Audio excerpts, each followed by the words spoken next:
Welcome to the show you've all been waiting for. Above the Truth with I, Corky Conway, and of course, I, Reddish Reddy. Well, this episode is going to be about do not ignore her fertility expiration.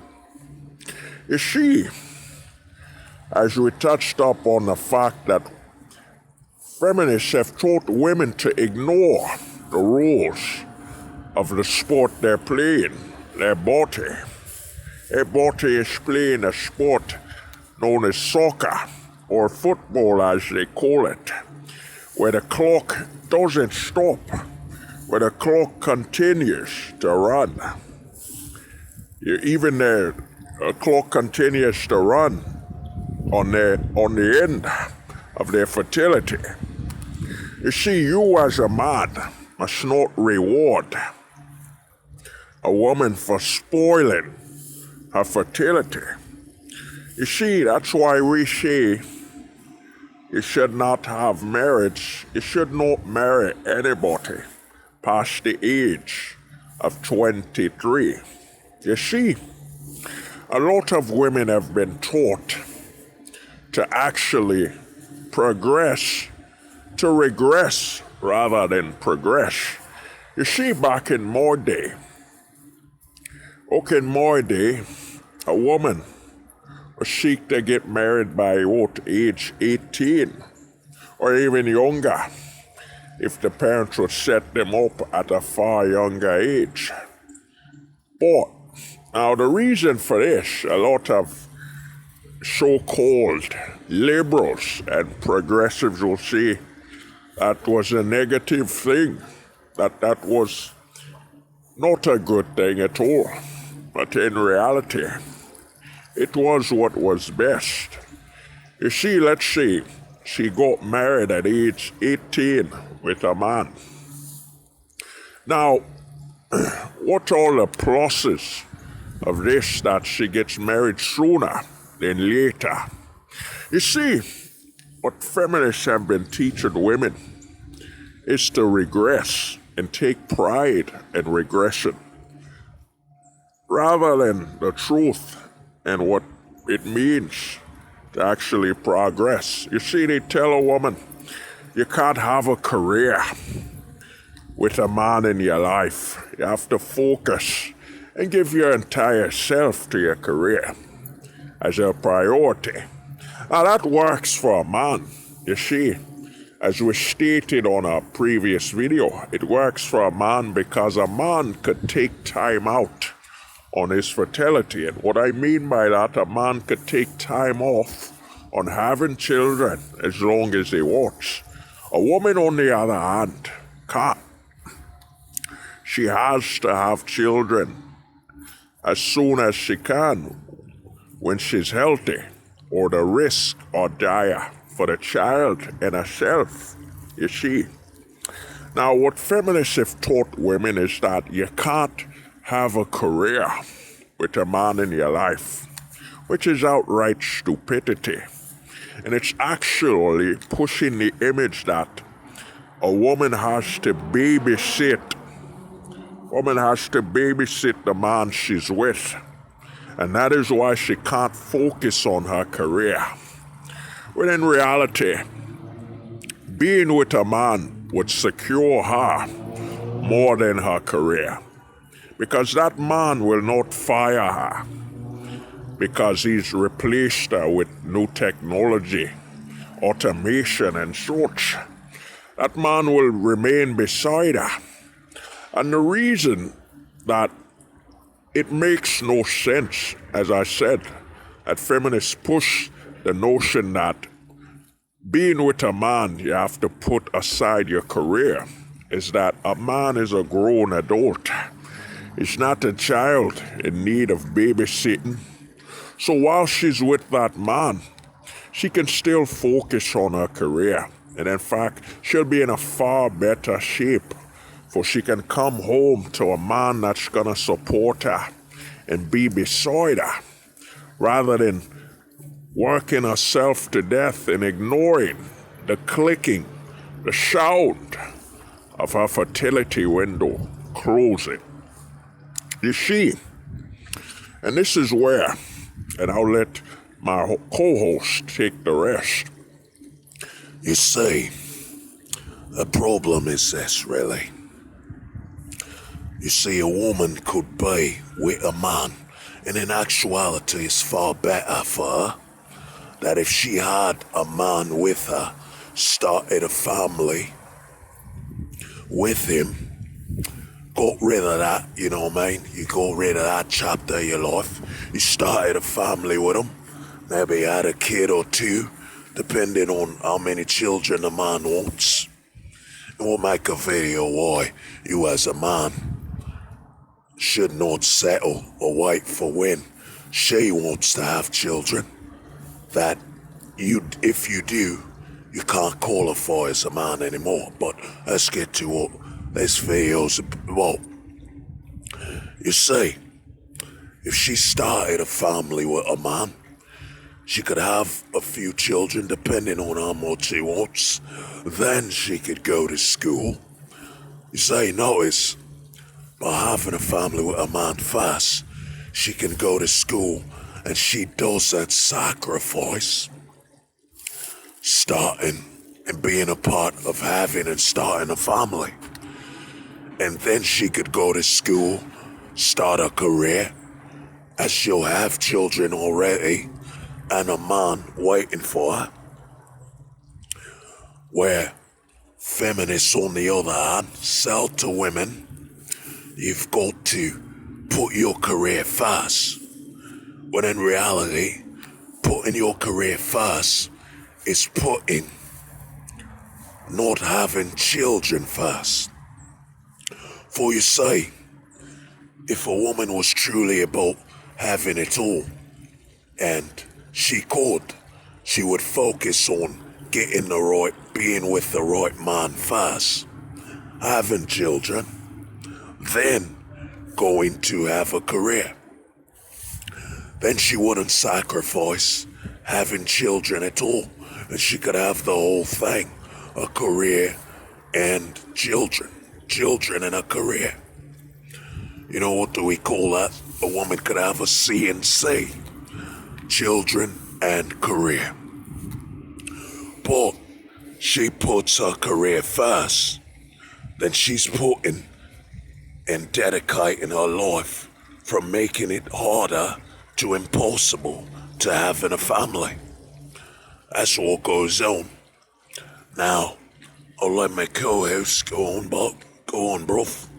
Well, he touched up on a lot of things. He went through it. The thing is this, you have to understand, and this is why this show is above the truth. Because what lies above the truth is your fears of accepting it, you see? Now, what you as a man should not do is ignore a woman's fertility. This is why we stress, and we may I say, as Corky Conway, that you shouldn't have a child with a last past the age of 23. My co-host, Red Reddish Reddy, he says 21 is where he stops it, To each his own on that one. But the thing is this, if she's ignoring her fertility window and you choose to participate, and what I mean by that, Coach Greg Adams says when she's trying to do the buzzer beater, and what he means by buzzer beater is she's trying to have a child before her fertility window completely closes. Now, you as a man, if you choose to have a child with a woman where her fertility window is closing, so let's say about 30 to 35, you choose to have a child with her, you're going to inherit all the risks that comes with that. That means she could have a child with severe mental and physical issues such as autism and other other issues that come with it. And you have to ask yourself, are you prepared to pay for that? Are you prepared to secure and take care of a family with a child with mental disabilities and physical illnesses? And another thing is that there are birth issues that occur that could give her issues that you have to pay for. Hospital bills that will increase because she had a child and had issues. She had issues. Maybe she had a miscarriage and it damaged her inside. Maybe, even worse, it might have killed her. And you gotta pay for the funeral and much more. And let's say that child is stillborn. You have to, let's say that child survives. Now you have to raise your child without a mother. The question you have to ask yourself is, are you prepared for all the risks that come with having a child with a woman at the point where her fertility is about to end? Are you willing to take on the severity of the issues that might plague you upon having a child with her? You prepared for the mental illness and issues that come with that child. The fact that you raising a child with mental illness might be multiplied by probably 3 to 10 times more than raising a healthy child. Are you prepared for that? Are you? You see, when a woman chooses to ignore her fertility window, it allows her to dive deeper to a level of narcissism and narcissistic tendencies that place her needs above everything. She will be willing to have a child when it's the most dangerous and severe time in her fertility, because she does not care about that child's health. She just cares about her having a child and what comes with it. If she plans to use the court, she needs the child to hold you hostage. No pun intended. Hold the truth hostage. She plans to hold you hostage to the state and the government for 18 to 20 something years if the child goes to school, college and all that. And what happens, as you can see with the rise of narcissism, due to the fact that the government and the world in general, where feminism is womanist, are at the strongest, more infertile cases, more children being born with autism sickness, because the women are bearing these children when they are less fresh, less fertile, and you end up with all these mental illnesses and issues. So you as a man, if you choose to go with her and ignore her fertility and how it plays with the health of that future offspring and child of yours, then you've not only set yourself up for issues, but you are just as narcissistic, if not you're worse, because you're the one who provided the seed to give birth to a child that will bear illnesses and potentially sicknesses, and potentially that woman will have problems giving birth to that child, and you provided the seed. So you have to understand, a lot of women, You have to understand that a lot of women could have it all. They could, if they, like the olden days, would start off with a husband or a father of their child with a good man, and they could live together, have a family, raise the child, and she could go to school, pursue a career, so she could work towards aiding and providing for her child and her family and her man, easing that issue. But we live in such a pro-narcissistic society that no longer exists. That difference. And that's what they're pushing. They're pushing for women to party, go around, chase their career, ride the CC, and pretend that there's a timeout in soccer, that there's a timeout in their fertility.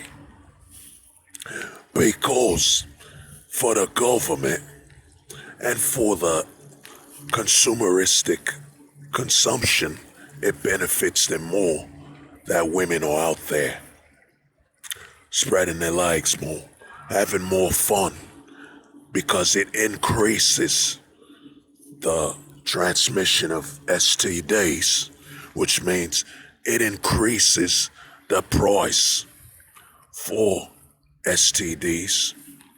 It increases the amount of children being born out of wedlock, and that in turn increases the amount of future prisoners. There's a lot of money at stake from women not having a stable relationship, and it increases the grasp the government has on you. And worst of all, it increases the price of living, and it decreases your income. That's why they're pushing that whole universal income would allow the government to have complete control over what you can earn to survive. But this video, or could go longer, but you ignore her fertility and you settle and impregnate her at a point where it's dangerous to have a child. You are worse than her, because you provided the seed to the destruction and creation of an unhealthy child. You're the one. This has been Above the Truth, where your fear lies in acceptance.